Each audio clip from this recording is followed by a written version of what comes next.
Olá, turma, tudo bem? Aqui é Teófilo, ou mais conhecido como Theo, tá?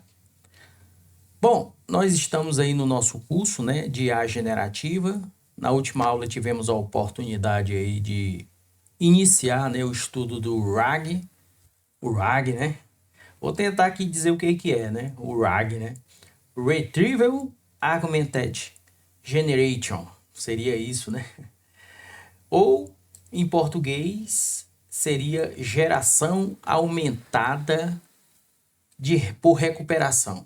Geração aumentada por recuperação. Geração aumentada por recuperação, né? O contrário, né? Aqui, né? Bom, eu criei aqui com a inteligência artificial uma representação gráfica, né? Baseado no prompt que eu coloquei, né? Nós também aprendemos sobre engenharia de prompt. Então, baseado ali, né, como eu queria que fosse apresentado essa representação, ele me mostrou isso aqui que eu achei muito legal. É mais ou menos isso aqui. Teófilo tá muito confuso, isso aí eu não estou entendendo nada. Bom, a primeira coisa que nós temos que entender é que é dividida em duas partes, a fase 1 e a fase 2, tá? Então, não podemos olhar de uma vez aqui sem entender cada uma dessas fases, tá bom? Então, essa fase 1 é a preparação, é o trabalho do bastidor, tá? O nosso script que nós vamos usar do Python, né? Usando a linguagem de programação Python, é que vai fazer as duas fases, tá? Tudo vai correr através do script, tá bom? Então, a fase 1, quando o script é iniciado, ele começa a realizar essa fase 1, tá? Ainda nem chegou na fase 2, que é onde o usuário vai entrar com um prompt, né? Bem aqui, tá? Ainda está na fase 1 e isso vai ser executado no script. Você não está vendo, mas está sendo executado. Então, para que a gente possa utilizar o RAG, é necessário que a gente tenha uma base de dados, né? Algum lugar onde a gente possa capturar dados, informações, né, que não estão, né, que são específicas, né, de algum lugar, né, são específicas de uma instituição, de uma empresa, né, e que não estão no ensinamento da LLM, tá? A LLM não tem um ensinamento sobre algo que é relativa ao comércio, à empresa, né, ali específico, né? Então, esse conhecimento está lá na base de dados da empresa, né? Então, no nosso caso aqui, se você observar aqui desse lado de cá, acabei abrindo aqui dentro do Paint, né? 3D, porque fica melhor a gente utilizar algumas ferramentas aqui, tá bom? Para explicar. Então, nós temos aqui essa base de dados, tá? Começa por aqui, a base de dados. E no caso aqui específico, nós estamos usando o SQLite, tá? Teófilo, o que é isso? SQLite é um banco de dados. É um banco de dados simples, que já é nativo, né, do próprio Python, e que ele é apenas um arquivo, tá bom? Diferente de um SGBD, como o PostgreSQL, o MySQL, que já tem todos os processos ali que rodam, né? Eles são bem robustos, né? O SQLite é apenas um arquivo DB, tá? Que ele pode ser instalado tranquilamente e ele utiliza os comandos SQL, tá bom? Então, nesse caso aqui específico, a gente vai começar então aqui com essa base de dados SQLite, tá? É uma fonte de dados relacional, porque as tabelas, né? É um banco de dados relacional que é formado por colunas e linhas e colunas, né? Então, quem conhece Excel sabe que trata-se da mesma estrutura do Excel, linhas e colunas, tá? Então, tá aqui o banco de dados relacional. E o que que acontece aqui? Os dados desse banco aqui, isso o script está sendo executado, tá? Os dados que estão no banco são capturados pelo script, que vai passar, tá aqui, ó, o script captura, tá? A gente observa ele bem aqui, tá? O script, ele é capturado, os dados aqui, onde esses dados vão entrar dentro de um funil. Tá aqui, ó. Se você observar aqui, essas imagens aqui, ó, você vê que são imagens de dados, né? Como se fossem arquivos, né? Sendo jogados aqui dentro desse funil. E quando eles entram aqui, né? no funil, eles se transformam nesses blocos aqui, nesses circulares, né? Cada um, eles entram como arquivos, né? E se transformam, então, nesses pequenos círculos, né? Aqui que já é a transformação que está acontecendo de maneira vetorial. Se você observar bem aqui, né? Cada parte aqui dentro do funil começa a ter uma numeração aqui, né? Porque nós aprendemos em sala, né? Que cada parte ali, né, é quebrado, né? Cada parte ali de texto, né? Que tem aqui nesse banco de dados, e ele recebe um número ali, né? 4 ponto alguma coisa, tal. E isso quem define aqui é justamente esse funil, né? O que representa para cada palavra, para cada caractere, né? E o que está acontecendo então aqui nesse funil? Nós chamamos isso de um processo chamado embeddings, né? É um modelo que tá acontecendo aqui utilizando essa API aqui, ó, Sentence Transformers, tá? Isso daqui é uma API que também é instalada, né? Essa API bem aqui, ó, vou colocar aqui o menor aqui, a espessura, para a gente entender, ó. Isso daqui, ó, é uma API, tá? Sentence Transformers, né? Ou tradutor semântico, tá? Ele vai traduzir o que tem aqui no texto, né? Para esses círculos aqui, tá? Dentro do funil numerado, onde cada círculozinho desse aqui, esses círculos, eles têm uma semântica, ou seja, eles vão em partes parecidas, né? Mais próximas uma das outras, né? Nós aprendemos também isso em aula, tá? Então, depois desse processo aqui, que é feito pelo Sentence Transforms, que é uma API que faz isso, tá? O que acontece? Ele vai para um mundo dimensional aqui, ó. Esse mundo aqui é o mundo vetorial, né? Que é um banco de dados, tá? Na realidade é um banco de dados. Ele é totalmente diferente do banco de dados tradicional, que é esse daqui, tá? Esse daqui, ó, é o banco de dados tradicional e esse daqui é o banco de dados vetorial. São diferentes, observe o formato, tá bom? Então, o que que acontece aqui? Tá vendo? Cada círculo desse, eles vão ocupando um espaço aqui nessa dimensão aqui, tá? Desse banco de dados. Onde eles mais se encaixam aqui, baseado no que a gente falou aqui, ó, semântica, tá? Na semântica dele aqui, certo? Então, isso aqui é importante, tá? Essa parte aqui da semântica, ó, semântica. Então, eles vão se encaixando próximo um do outro, tá? Baseado na sua semântica, tá? Então, esse banco de dados aqui, ele é chamado de banco de dados vetorial, tá? É o tipo de banco de dados que é conhecido, né? Que é pesquisado pela própria LLM, tá? Ela vem buscar aqui e ela responde em linguagem natural, tá bom? Mas ela busca aqui e ela entende cada coisa dessa, tá? Se você observar, nós vamos utilizar então o banco de dados vetorial Milvus, tá? Milvus, né? Porque ele também a gente já pode trazer ele no Python, tá? Então, o que acontece? Nesse espaço aqui vai existir, cada círculo desse vai ocupar o seu lugar nos blocos aqui, e quando vem buscar alguma coisa aqui, ele vai pela questão do mais quente para o mais frio, tá? O quente é aquele que está bem próximo daquilo, semanticamente falando, do que está sendo procurado ali, tá? E o mais frio é aquele que está ficando mais distante. Nós aprendemos isso também, tá? E tem uma linguagem para isso aí, tá? Que é o TF e IDF, que tá bem aqui, ó. TF e IDF, tá? Então, o TF e IDF, um mais próximo, um mais distante, tá? O TF e o IDF, tá bom? Esse processo todinho aqui que aconteceu, né, nessa primeira fase, nós chamamos de ETL. O que que é ETL? ETL é uma sigla também muito utilizada em ciência de dados, tá? Que quer dizer extração, transformação, carregamento, tá? Carregamento, transformação, extração. Então, primeiro a gente extrai, é feita a transformação aqui no funil e depois carregado aqui no banco de dados vetorial, Então, essas 3 fases da ETL aconteceram aqui. Muito bem. A segunda fase aqui do RAG, o script já realizou essa primeira fase, que não é transparente para o usuário, tá? Agora, essa segunda fase é onde é aberto um prompt, né?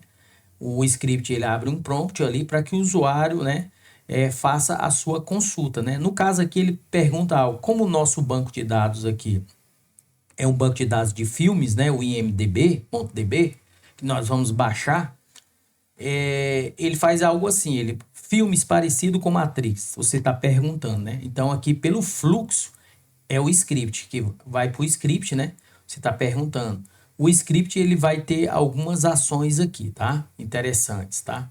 Primeiramente, ele vai pegar o seu prompt, porque do jeito que está aqui, não tem como ir até o banco de dados, tá? Ou seja, daqui para cá, não tem como esse prompt ser compreensível, tá? Não tem como ser compreensível. Para isso, o prompt do usuário vai ter que passar pelo funil também, justamente esse funil da API Sentence Transformers, né? Então, vai ter que passar por esse processo também. E vai ser quebrado ali, né? A semântica dele, tá? Vai ser convertida, né? Para vetor, tá bom? Então, a pergunta é feita aqui, a esfera, né? Vem para cá. E depois, né, em blocozinho aqui no círculo, ele vai cair, né? O script vai mandar lá para o banco de dados, ó. Observa, ó. Banco de dados, aqui, ó. Milvos. O banco de dados, então, entende esses blocos aqui, esses círculos, ele entende, tá entendendo? Que é o contexto, né? Que nós aprendemos aqui que ele quebrou em pedaços, tá? Então, o contexto, né, que é esse daqui, ó, Topka-Turks, tá? O que que acontece aqui? O Milvus, ele vai devolver os textos. Ele vai devolver esses textos aqui, tá? Ele vai devolver esses textos. Dos 3 ou 5 filmes mais parecidos encontrados, né? É o contexto relevante, né? Que nós chamamos, né? O contexto relevante vai acontecer. Bom, então, chegou aqui, tá? Vai ser recebido, então, esse contexto, né? Aí entra aquela questão do quente e o frio, tá? Mais próximo, né? Que ele vai buscar aqui. Tudo acontece nesse banco de dados vetorial aqui, tá? E o argumentation, aqui, ó. Aí o que acontece, né? É o contexto, né? Aumentado do RAG, ó. Contexto aumentado, né? Porque é interessante essa questão aqui do argumentation, né? Que é algo interessante aqui porque a API, né? A API vai pegar a pergunta original, né? Quando eu falo API, eu falo Sentence Transformers, né? Esse daqui, ó, Sentence Transformers. Ele vai pegar a sua argumentação, o seu texto que veio aqui no prompt, e ele vai mudar, sabia? Ele vai mudar, tá? Ele vai aumentar aquilo ali para que possa ser justamente recebido pelo banco lá vetorial, tá? Então, o que que ele vai fazer? Ele vai rechear aquilo ali com os textos que vieram do Milvus, tá? Por quê? Porque ele recebeu do Milvus aqui o texto, né? Então, ele vai fazer o seguinte, ele vai ficar mais ou menos assim. Gemini, use essa sinopse, conteúdo do Milvus, né? Que o Milvus mandou para ele, né? Para sugerir um filme para este usuário, baseado na pergunta que ele fez bem aqui, ó. Por quê? Porque o Milvio já mandou aqui, né, a resposta, né, do filme parecido com Matrix, né? Mas ele manda de 3 a 5 ou mais, né? Aí o que acontece? O Argumentation vai incrementar isso daqui, tá? Para enviar justamente para LLM aqui, tá? Ele vai enviar para LLM perguntando isso. Então, o prompt aqui, né, que nós acabamos de falar, ele é enriquecido pelo argumentation. Ele é aumentado, né? Eu acho isso aqui muito interessante, tá? Então, esse argumentation, ele vai fazer isso, tá? É um envelope, tá? E a LLM, né? Aí, feito isso, né? A LLM aqui, o prompt foi enriquecido, né? Com essas perguntas para o Gemini. O Gemini, ele recebe esse envelope completo, né? Que vem daqui, né? com essa argumentação e mais um enriquecimento aqui, né? Porque ele aumentou aqui e enriqueceu aqui, tá? Pro Gemini, perguntando pro Gemini, tá? Então, ele não precisa adivinhar. Ele lê o contexto fornecido e gera a resposta final, tá? Ele não vai adivinhar nada, ele faz só gerar a resposta final para o usuário. Então, essa segunda parte, né, justamente a sigla RAG. Ela está em todas as partes aqui, o argumentation, né? Você vê aqui, né? A recuperação, tá? Tá aqui também. E a geração, tá? Generation, né? Na realidade, o generation ele está aqui já na geração da resposta final. Tá bom? Então, isso daqui é o fluxo, tá? Essa imagem aqui, ela representa muito bem. Se você ficar observando o tempo todo ela, você vai verificar que ela tem muito sentido, tá? E é tudo que nós estudamos, tá? Numa representação gráfica. Lembrando que nosso código Python, tá? Ele é um API também, tá bom? Ele vai buscar informação, nós vamos acessar ele através da API, certo? Bom, gente, eu tô no Windows, tá?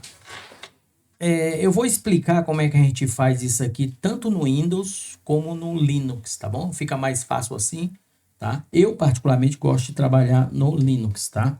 Na linha de comando. Mas eu sei que a maioria aqui tem o Windows, né? E dá para fazer do mesmo jeito também, tá bom? A primeira coisa que nós vamos fazer é instalar o Python, tá bom? Bom, para essa finalidade, você pode usar o VS Code, tá?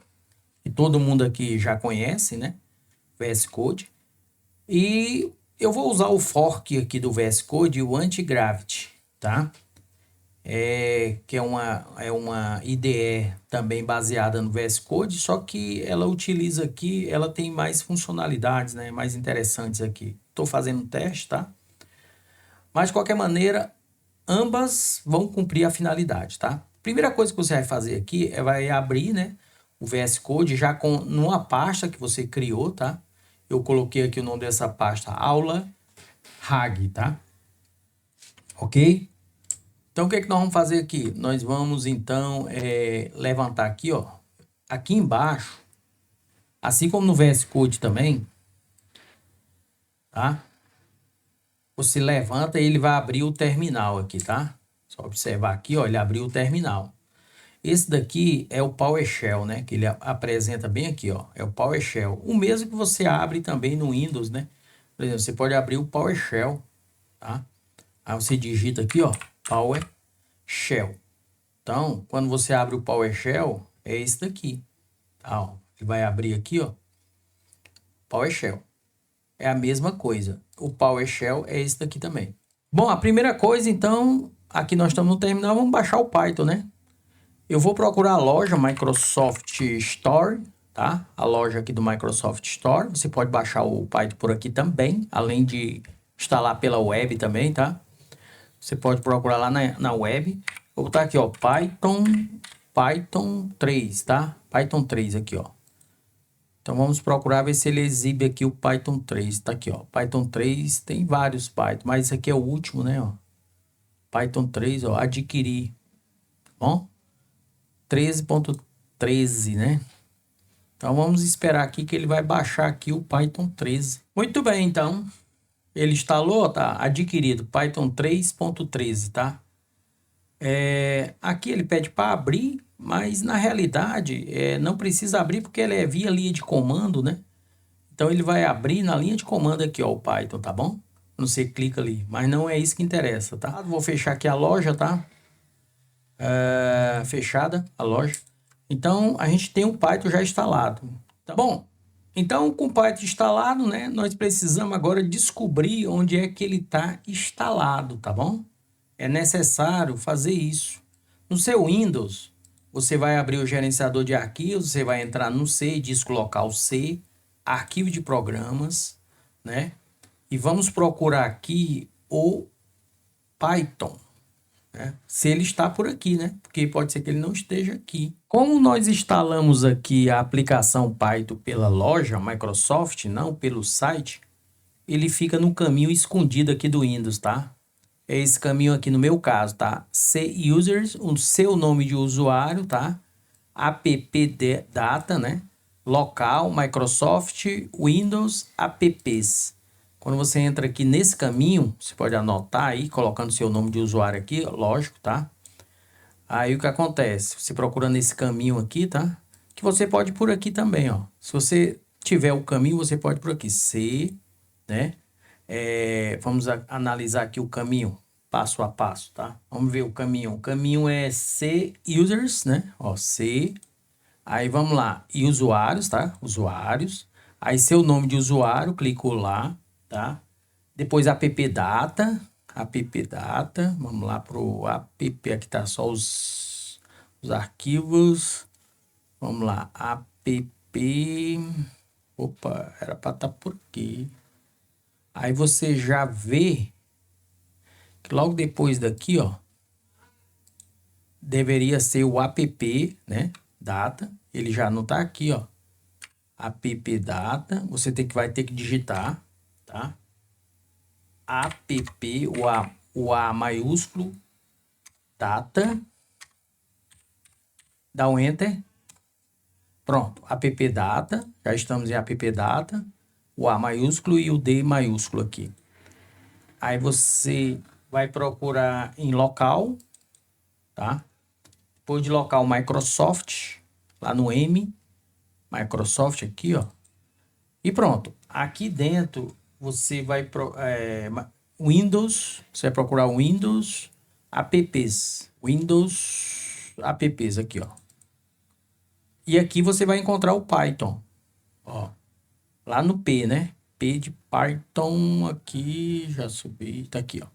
Python 3.3 exe. Com direito aqui, você copia, ó, você em cima dele aqui, ó, você coloca assim, ó, com direito, copiar como caminho, tá? Copiou, beleza.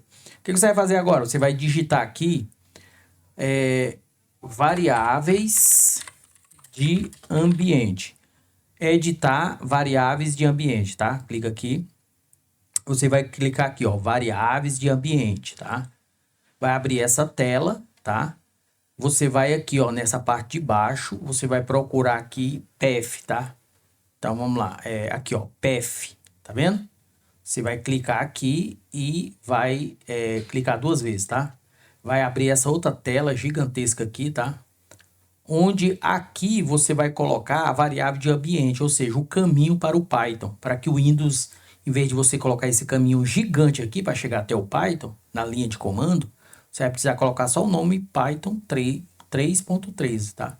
Então você clica aqui em novo e digita aquele caminho aqui, ó, todinho. O jeito tá aqui, ó, tá? Tá aqui o caminho todinho, ó, que a gente copiou, tá? Não precisa colocar essas aspas aqui, pode tirar, tá? No final também, se tiver aspa, tem também, pode apagar. Então tá, agora ele vai conhecer o comando só com o final dele, tá? Então dá um OK aqui, dá outro OK aqui nessa tela e pronto. O comando já tá no path, tá? Ok? Muito bem, colocamos lá no path, né? Agora nós precisamos colocar outra pesquisa aqui, tá? A gente vai pesquisar isso aqui, ó. Alias de execução de aplicativo. A gente colocando alias, né? A melhor correspondência é gerenciar alias de execução de aplicativo, tá? Pode digitar isso aqui. Clicou aqui, né? Vai abrir uma tela aqui de configuração do Windows. Vamos procurar aqui então o Python, né? Nesse modo, tá aqui, ó, o Python 13 tá ativado aqui. Aí nós vamos desativar e ativar novamente. Fechou. Aqui no Antigravity, vamos colocar para ver se ele já reconhece o Python. Python, aí eu acho que não, né? Vamos ver. Python ou Python só, né? -v de version. Ele não reconheceu ainda, nem com 3, nem com 3. Gente, uma pequena ajuste aqui que eu fiz na questão que ele não estava reconhecendo aqui o comando do Python, né? Quando colocava aqui no Antigravity, né? No terminal PowerShell. Eu vou entrar lá em configurações nas variáveis de ambientes, tá? Variáveis, você vai fazer novamente, entrar lá em editar variáveis de ambiente. Nós já entramos aqui, configurar variáveis de ambiente, nós vamos entrar aqui no path, tá? path. E lá no último que nós colocamos aqui o Python, nós não podemos colocar o executável do Python. Tem que apagar o exe do Python aqui e deixar somente a pasta, né, onde está o Python. Porque além do Python tem outras aplicações aqui dentro também, tá? Então, termina aqui nessa pasta, tá bom? Por quê? Porque tudo que tiver abaixo dessa pasta, as variáveis de ambiente vão reconhecer como programas, como comandos que podem ser executados, tá bom? Então a gente dá um OK aqui, apagamos só o Python, deixa a barra, viu? OK e OK, tá? Vamos abrir aqui o Shell, né? Um PowerShell novo, né? Dentro do Windows, tá? Não é lá no WSL, não, no Windows, tá? Vamos ver se ele reconhece o Python, né? 3.13, né? Que é esse daqui, tá? Vamos lá, Python, né? 3.13, né? .exe menos V maiúsculo, né? Para saber a versão. Ó, agora deu certo, ó. Colocamos aqui, ó, ele pegou só pelo comando. E menos V é maiúsculo, quer dizer, perguntando qual é a versão do Python. Aí ele exibiu Python 3.3.12. Então, diferentemente lá do Linux, que você precisa só colocar isso aqui, ó. Aqui no Windows você coloca o executável completo, com exe. Vamos ver se ele pega só sem o exe, tá? Só com Python 3.3. Pega também, tá? Não precisa nem colocar o exe, que ele já reconhece. E só se colocar só Python 3, igual lá no WSL, também aceita. Então isso é muito bom. Então do mesmo jeito lá do Linux, ele aceita aqui no Windows também. Então ajustamos somente as variáveis de ambiente, tá? Então vamos lá. Qual é o caminho completo? Então, o caminho completo, vou aumentar aqui, vou dar um clear aqui, tá? Para apagar essa tela. O caminho completo, lembrando que nós estamos na pasta aula RAG, tá? É esse daqui, tá? Quando a gente faz isso aqui, ó, coloca esse símbolo aqui, né? No começo, nós estamos avisando ao PowerShell, né? A esse PowerShell aqui, que é a linha de comando, execute o que está dentro dessas aspas como um programa. Então, não é o caminho que a gente achou do Python 3.3, não foi esse aqui? Então, esse símbolo aqui está dizendo, execute tudo isso aqui como um programa. Então, se ele vai executar isso como um programa, nós vamos criar, então, o nosso ambiente virtual. Agora, nós entramos na parte do ambiente virtual. Teófilo, que negócio de ambiente virtual é esse? É, porque quando você trabalha com Python, você tem que criar um ambiente virtual. Por quê? Porque você vai instalar pacotes no Python. E para que eles não se confundam, né, com versões de pacotes e comece no final das contas a complicar o teu Windows, a gente cria um ambiente isolado, tá? Então esse ambiente isolado, ele vai chamar a biblioteca Venv, né? Essa aqui, ó, Venv do Python, e vai criar um ambiente chamado Venv também, tá? Ó, Venv, tá? Aqui dentro dessa pasta, tá bom? Ele, inclusive, muda aqui a chamada do PowerShell aqui, ó. Que tá com o meu nome aqui, né, ó. Chamada tá assim. Ele muda, né? Então, vou executar isso aqui. Ok, ele tá executando. Observe lá que ele já criou uma pasta lá chamada Venv, ó. Tá vendo, ó? Venv, certo? E aqui embaixo ele diz, ó, ele está dizendo alguma coisa, você deseja criar, tá, especial, vou colocar IES aqui, tá? Ok. Então, nós estamos dentro do ambiente, tá? Virtual, Venv.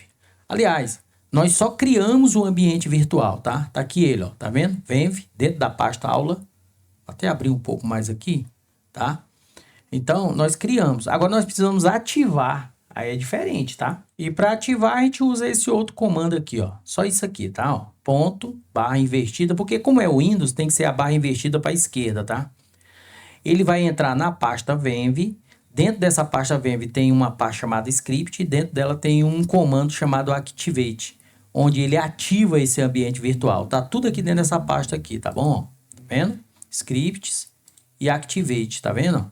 Tá tudo aqui dentro. Aí nós precisamos executar esse comando aqui para que ele ative. Muito bem. Então nós estamos já no ambiente ativado já, tá? Como eu estou usando aqui um programa que muda aqui o visual de inicialização do PowerShell, que é desse jeito, porque normalmente não é assim, tá? Estou usando um programa, ele não aparece aqui o sinal visual do Venv. Se não aparecia Venv aqui no início, tá? Do seu nome. Mas ele está no ambiente virtual, tá? Podemos executar esse comando aqui, tá? Para a gente saber o Python, né? Vamos ver aqui o que esse comando vai executar. Muito bem. Então ele está dizendo o seguinte, ó, que você pode observar que ele abriu o Python que está dentro do ambiente virtual, tá bom? Ó, tá aqui o caminho, tá? Projetos, RAG, aula, RAG, né? Venv, scripts e Python. Tem um Python lá aqui dentro, tá? Desse ambiente virtual, tá bom? Então o nosso ambiente virtual e o Python estão instalados com sucesso, tá? Espero que você siga esse exemplo aí, tá? Conforme a gente explicou, para no seu Windows, né? A gente começar então a fazer o nosso projeto, tá?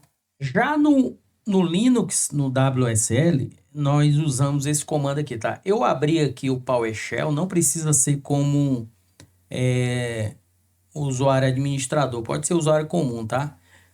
Eu abri então o PowerShell aqui e você vai digitar esse comando aqui, ó. WSL --install espaço -d e você seleciona uma distribuição Linux, tá? Existe aqui uma variedade de distribuições Linux aqui já pronta no Windows para você instalar, tá?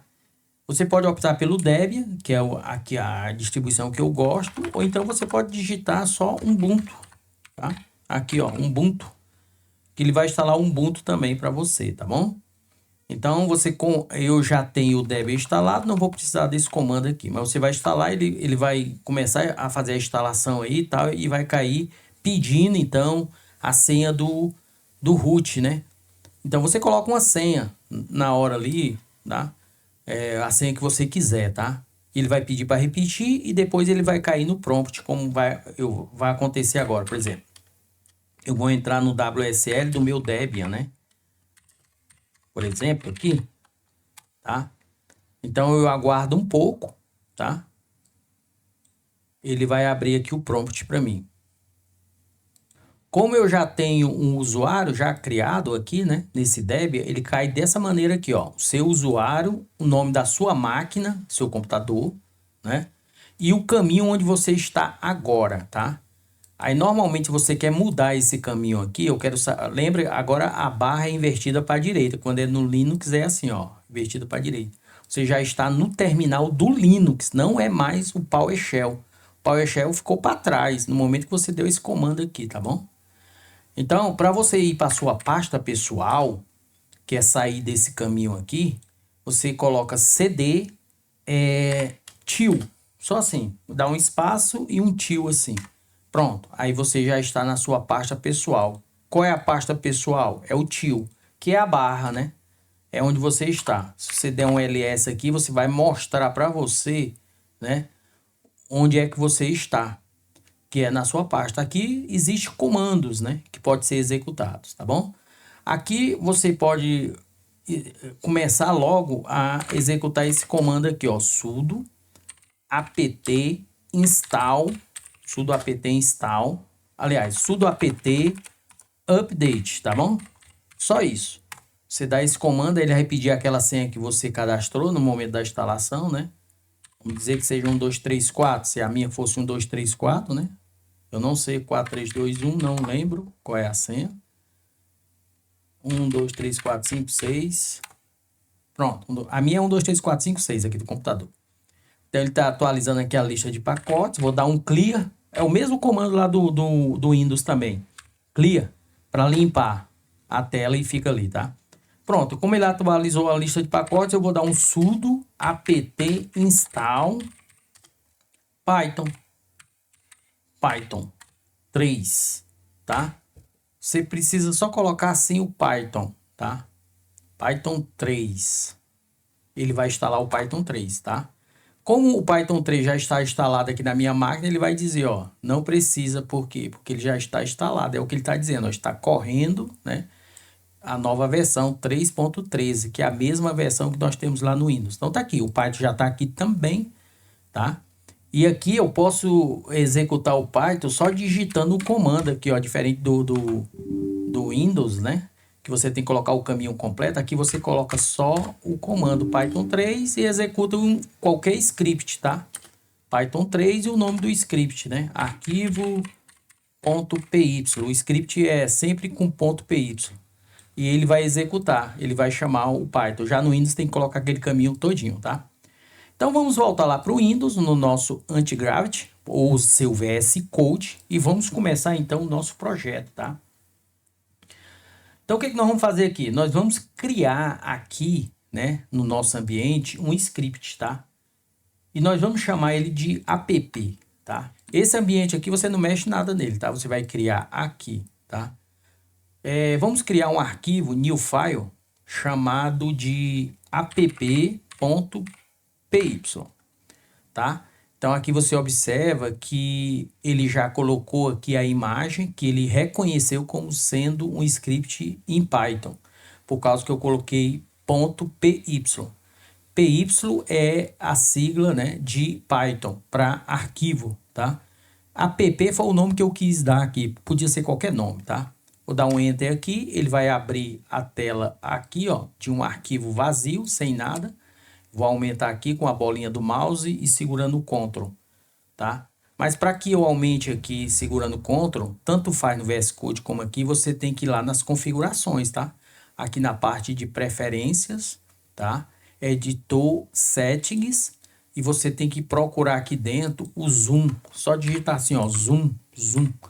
Aí vai aparecer esse editor, Mouse, Wheel, Zoom, você habilita ele aqui. Pode habilitar esse daqui também, ó, Mouse, Wheel, Zoom também, do terminal, que é o terminal. Os dois, tá? Por quê? Porque aí você habilitando isso aqui, e só depois pode fechar. Ele tanto aumenta aqui no terminal, como ele aumenta aqui também no texto, tá? Então, nós vamos colocar aqui o script, tá? A gente vai importar, eu vou colocar o script completo, tá? Mas tudo no Python a gente importa, tá bom? Então, vamos fazer o seguinte, eu vou colocar aqui o script completo, tá? Do nosso projeto, tá? Que é esse daqui, tá? O que que acontece aqui? Vamos lá. Nós temos aqui no script Python, essa primeira parte aqui de cima é de importações. Importar o que, Teófilo? Importar bibliotecas e aplicações e até arquivos, tá? Arquivos que fazem parte do projeto. Se você colocar um arquivo aqui fora dele, mas que faz parte do projeto também, você pode importar ele aqui também, trazer ele para cá, para que seja lido nesse arquivo principal aqui, tá? Então, o SQLite, ele está importando o SQLite. O SQLite, ele já vem por padrão no Python, não precisa dele, tá? Princípio, ele já vem padrão aqui, tá? Esse ChromaDB é um banco de dados também, ele vai ter que ser instalado. O Flex aqui é a API. Você, para usar a API, você precisa do Flex, tá? Então, você precisa do Flex. Então, você está importando ele aqui depois de instalar, tá? Eu estou colocando aqui o script, mas nós não instalamos ele ainda, tá? Vamos instalar aqui no nosso ambiente. Então, o Flex está sendo chamado aqui e o Flex, ele tem várias bibliotecas dentro dele. Tá chamando o Flex, propriamente dito, o Request, que é a que vai fazer a requisição, tá? Na sua máquina. A máquina vai fazer a requisição e o JSON-NIF, tá? O JSON-NIF é você converter texto para JSON, tá? Isso é de linguagem de programação. E vai importar aqui também a IA generativa do Google, tá? É esse daqui, a importação dele. Nós vamos ter que instalar também essa biblioteca aqui, tá? E o Sentence Transform, que nós falamos que está lá no nosso funil, tá? É ele que faz, é uma API que faz toda aquela questão de conversão para dados vetoriais, né? Aqui no Python é o início do nosso aplicativo. Toda vez que você fizer uma API, a boa prática é você sempre começar abrindo aqui, tá? O que que você vai fazer aqui, tá? Então, aqui é o seguinte, aqui nós vamos criar uma instância do servidor web, o servidor web Flex, tá? Que é justamente a API. Então, para criar uma instância, a gente tem que colocar essa variável especial do Python, name, né? Essa daqui, ó. Isso aqui são dois traços juntos, tá? Traço, traço. Name, traço, traço. Fechado aqui entre parênteses, tá bom? É uma variável especial do Python que contém o nome do arquivo atual. Ele está dizendo, isso daqui é esse arquivo aqui, app.py. É isso que ele está dizendo. E o Flex precisa saber onde o arquivo está localizado no seu Windows ou lá no WSL, para conseguir achar outras pastas, como as imagens, os sites, se você precisar delas no futuro. Então você está dizendo, estou aqui, Flex, eu estou aqui, o servidor web, é nesse caminho aqui, que é onde está o app.y, tá? É como se você estivesse registrando uma empresa. O Flex é o modelo de negócio e o name é o endereço da sede da empresa no computador, tá? Então é aqui que ele está. Já essa parte final aqui, ó, essa daqui, ó, if name, que aparece de novo, o name é igual a main, do jeito que está aqui, já tem outro significado aqui. É a trava de segurança do Python. No Python, um arquivo ele pode ser executado de duas formas. Quando a gente fala de arquivo, nós estamos falando desse arquivo app.y, né? Ele pode ser executado de duas formas. Executado diretamente, quando você digita Python appy aqui, ó, por exemplo, né? Você digita assim Python, né? O nome do arquivo, né? Aqui, né? Python. Aqui no caso a gente tem que colocar sempre aquele comando completo, né? Aqui, né? Para a gente executar o Python, né? Aí você coloca o nome do arquivo, né? app.y, tá? Então, você pode executar ele assim diretamente, tá? Ou importado, quando outro arquivo faz parte do import, que é esses que estão lá em cima, tá? Então, você está trazendo arquivos para cá. Pode trazer arquivo, não tem nenhum arquivo aqui, mas se tivesse outro arquivo, você podia importar para cá. Então, essa linha aqui está dizendo o seguinte, ó. Diz, só execute o que estiver aqui embaixo. Se eu for o arquivo principal que o usuário rodou agora, tá? Então, execute o que está aqui embaixo, porque, por exemplo, é main, né? Quer dizer mãe, né? Então, o que tiver aqui embaixo, execute, tá? Então, ele está pedindo para executar isso daqui, que é justamente o quê? É o app que você instanciou aqui, ó, tá? Você não instanciou o app lá em cima? Tá aqui ele, né? E aqui não está dizendo que é esse arquivo, que é esse lugar aqui, é esse arquivo, tá aqui que nós falamos.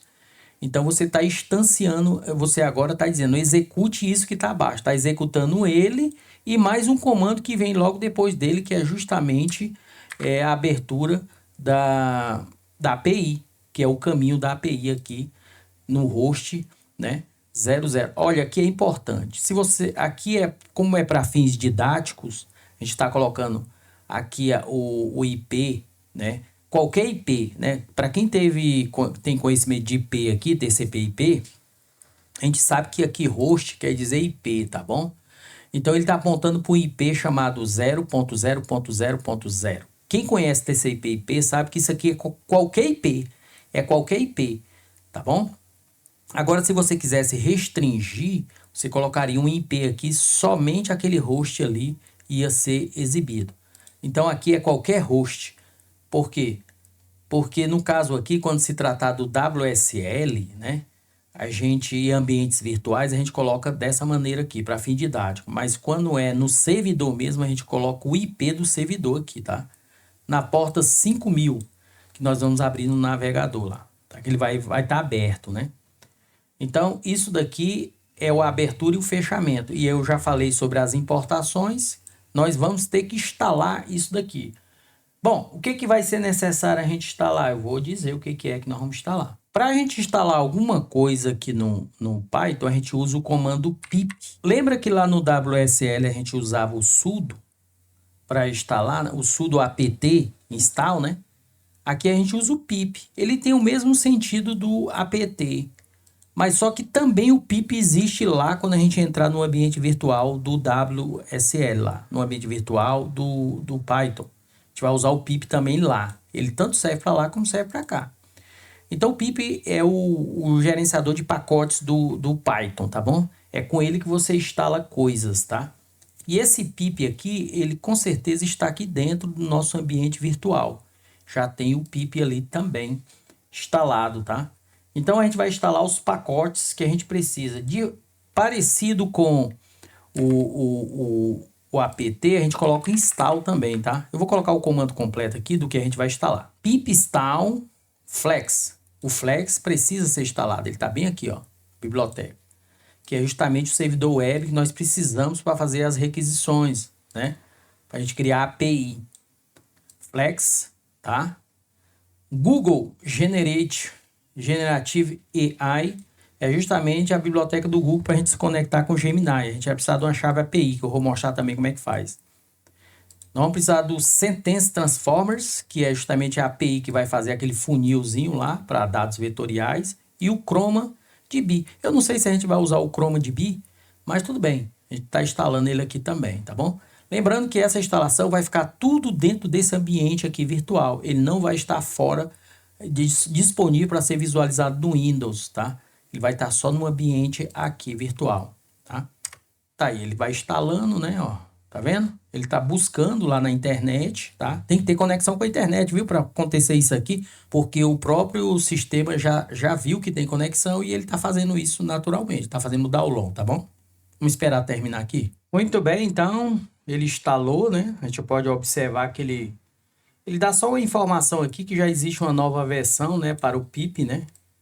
Mas isso aqui, ele não prejudica aqui o nosso andamento, tá bom? Mas já instalou, tá tudo certinho. Então, aqui no nosso código, né? Então, eu expliquei essa parte. Vou apagar essa parte do código aqui para não confundir, que a gente vai entrar nele posteriormente, tá? Então, o que é importante saber aqui, tá? Somente a parte de... deixa eu tirar esses erros aqui, tá? Então, vou voltar o código aqui, senão ele mantém os erros. Então, o que é importante aqui a gente saber? As importações, né? Que estão aqui, tá? Ok?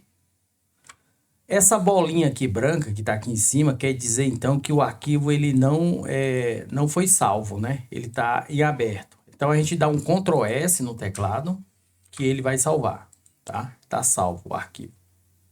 Beleza? Então, essa parte aqui a gente explicou, as importações e essa parte aqui, tá? Da instância, né? O restante do código nós vamos falar posteriormente. O importante é você deixar já seu ambiente preparado, tá? No WSL, voltando então para o nosso WSL, que é esse daqui, nós então vamos criar aqui, né? A gente criou uma pasta lá chamada aula. O comando para a gente criar uma pasta, a gente pode dar o próprio comando, né? Nano, né? Esse comando aqui é um editor de texto em linha de comando, tá? Aqui no Antigravity, no Windows, a gente usa aqui, né? Criando um arquivo, né? Com direito, a gente cria um file. Mas aqui no Linux, a gente tem que usar um editor de texto de linha de comando, que no caso é o Nano. E a gente vai dar um nome aula, né? Rag. Mesmo nome que a gente deu lá da pasta. Aliás, vamos criar uma pasta aqui, né? O comando é mkdir, né? Ou seja, mk, faça um diretório, mk de maker, né? Então, cria um diretório, mkdir, cria um diretório, dir de diretório, chamado venv, né? Aliás, é aula rag, tá? Então, eu dei o espaço aqui, pronto, ele criou. Se a gente der um ls quer dizer list o que tem aqui nesse ambiente. Então, nós temos aqui, ó, aula reg, nessa corzinha azul, quer dizer que é pasta, na cor branca quer dizer que é arquivo, tá? Então, a gente tem a pasta aqui, tá? Muito bem, né? Se nós temos essa pasta aqui, nós podemos, então, já, né, criar o nosso ambiente virtual, né? E o ambiente virtual, aqui no caso, lá a gente usou o comando completo, né? para criar esse ambiente virtual no Windows, né? Você lembra do comando? Tá aqui, ó. Vamos recapitular aqui. Clear. Dá um clear aqui, tá? Foi esse longo comando aqui, tá vendo? Esse aqui você só vai usar uma vez aqui. Porque quando você estiver dentro do seu ambiente virtual, que é justamente esse comando, depois que você ativa, você não vai precisar, você precisa só colocar pip ou Python. Não precisa mais colocar aquele comando completo. Aqui é Python 3. Você tem que colocar assim Python 3, tá? Aí ele já chama o comando, tá? Porque já está instalado aqui, nós instalamos, né? Então como é que a gente faz, né? A gente vai criar do mesmo jeito, tá? Um ambiente virtual, tá? -m, tá? Venv, é a pasta Venv, tá? E, aliás, chamando a biblioteca Venv e criando um ambiente Venv, tá? Então, ó, aqui ele chama a biblioteca, o parâmetro aqui é o -m, tá? Para criar, -m, sempre. Então, ele chama a biblioteca Venv e cria uma pasta Venv, tá? Então, é esse aqui o comando, tá bom? Para criar um ambiente virtual, beleza? Só que para criar esse ambiente virtual, nós temos que estar dentro dessa pasta aqui, aula rag. Para entrar nessa pasta, a gente usa o comando cd. cd espaço, a gente dá aula, digita aula rag e dá um enter. Pronto, nós já estamos dentro. Saímos da sua pasta pessoal e entramos na pasta rag. Certo? Avançamos, né? Aula rag. Agora sim a gente pode colocar Python 3 -m venv. Vamos criar um ambiente virtual dentro dessa pasta aqui, tá bom? Ele deu uma falha bem aqui, ó. Tá? Aí a pergunta é, por que, Teófilo, deu essa falha? Porque lá no Windows, quando a gente instalou o Python, com aquele comando lá, certo? Que foi a instalação do Python, lá da biblioteca, quando a gente instalou o Python lá da biblioteca da Microsoft, né, da loja, ele já veio completo, bem completinho, com todas as dependências, né? No Windows, no Linux é diferente, você instala o Python, mas ele não traz as bibliotecas que precisam, né? E uma das bibliotecas que precisa é justamente o Python, que é o Python 3.3, que está sendo rodado aqui, com o ambiente Venv, um ambiente virtual. Então ele já até te deu o comando aqui, ó. Com esse comando aqui, instale essa biblioteca, esse pacote que precisa para criar o ambiente. Então tá bom. Só que como é um apt install, nós precisamos do sudo antes. Teófilo, que negócio de sudo é esse? Sudo, o importante agora é você saber que o sudo, quando você coloca ele no início aqui, você está dando poderes de administrador, igual do Windows. Você está dando poderes de administrador para o usuário, que é esse daqui, que ele não tem poderes. Esse dev aqui não tem poderes no Windows. Então você está dando poderes de administrador. E o comando é aquele lá, tá? Que eu copiei e coloquei aqui, ó. Tá vendo? apt install, do jeito que ele está pedindo ali. Pronto. Vamos aguardar aqui ele fazer essa instalação. Ele pediu aqui a senha, né? 1, 2, 3, 4, 5, 6 do administrador que você criou na instalação, tá bom? Aqui ele pergunta, ó, ele diz o que ele vai instalar, mais algumas coisinhas aqui, algumas dependências. Ele pergunta, você quer continuar? Você coloca Y de yes ou N de no. É yes, né? Y tanto faz minúsculo ou maiúsculo, tá? Yes. Aí ele vai continuar, ele vai instalar. Muito bem, ele instalou. Beleza, tranquilo. Vou dar um clear aqui para limpar essa tela. E aqui agora eu posso criar um ambiente virtual com aquele comando, ó. Python 3 -m venv. Agora ele não vai dar nenhum problema. Observe, pronto, a gente criou o ambiente virtual. Então, se a gente der um ls aqui, a gente vai ver que ele criou aquela pasta venv, do mesmo jeito lá no Windows. Agora nós precisamos ativar. Diferentemente do Windows, o comando aqui é esse daqui, tá? Para ativar e entrar no ambiente virtual. É o source, tá? Esse comando source. Aí você vai entrar nessa pasta, que é essa daqui. Dentro dela tem uma outra pasta chamada bin e dentro dela tem o activity. Não tem aquele script, né, do Windows, né? Mas no Linux é desse jeito aqui, tá bom? Observe que mudou agora, ó, o início ficou venv. Lá no Windows também ficaria assim, dessa maneira. no início, venv quer dizer que você está no ambiente virtual. Mas como eu tenho aquele pacote que mudou aqui a minha exibição do nome aqui no terminal, aí ele não apareceu, mas ele está no ambiente, tá bom? Então, isso daqui quer dizer que você está no ambiente virtual, tá? Uma vez no ambiente virtual, nós vamos fazer a mesma coisa instalando, então, o que a gente precisa aqui. Mas vamos aqui dentro criar, né? Não tem nada, né? Vamos criar, então, a mesma coisa, um nano app.py, tá? E aqui nós vamos colocar aquele gigantesco script, tá? Que é o do Python, tá? Tá aqui ele, tá? Do mesmo jeitinho. A gente... Ah, outra coisa. Vou sair daqui, no. O Nano é o editor de texto, tá? Em linha de comando. Quando eu coloquei o nome aqui, qual o nome do arquivo? app.py, tá? E dei o Enter, ele abriu esse editor de texto. Ele diz, ó, o nome do editor de texto é Nano e aqui é a versão dele. E aqui é o nome do arquivo. Aqui tem as opções. Essas opções aqui embaixo é você apertando o Ctrl e a letra que ele está exibindo. Maiúscula, a letra, tá? Minúscula, né? No caso, né? E normalmente qual é que a gente utiliza aqui? O Ctrl O, que é isso aqui, ó. Ctrl O, que é para sair da edição, ó. Sair da edição. Aí ele vai perguntar se deseja salvar. Aí é Ctrl O. Aí eu coloco Yes. E Ctrl X. X aqui é para sair, ó. Exit. Esses dois é o que normalmente a gente usa. O O e o X.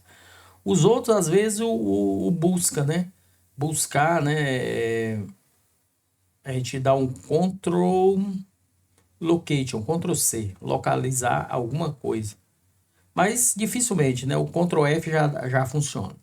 Ele aparece aqui vazio, sem nada dentro. O que eu peguei? Eu peguei o script todinho, copiei lá e com o botão direito do mouse, eu clico aqui. Quando eu clico, ele traz o que está na memória, né? Copiado. Que é aquele mesmo script, ó. Tá? Dentro do editor. Que é a mesma coisa do Anti-Gravity, você criando aqui, ele abre esse editor aqui. É a mesma coisa, só que aqui é em linha de comando.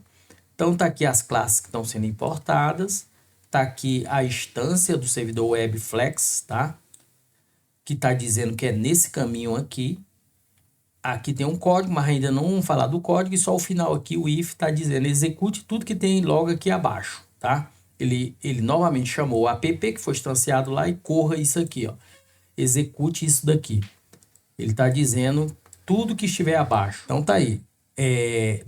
Para sair daqui, então é o O, tá vendo? Ó. Então é Ctrl, segura o Ctrl, aperta a letra O. Isso eu não soltei o Ctrl, tá? Ó. Aí aparece isso aqui, eu soltei os dois, tá? Tanto o Ctrl como o O. Apareceu isso aqui, ó. Escrever no arquivo, ele está dizendo o seguinte: escrever no arquivo app.py, ou seja, salvar, né? Nesse arquivo, ele está perguntando, salva? Se você quiser, você não, esquece esses comandos que estão aqui embaixo. Você simplesmente dá um Enter, aperta a tecla Enter.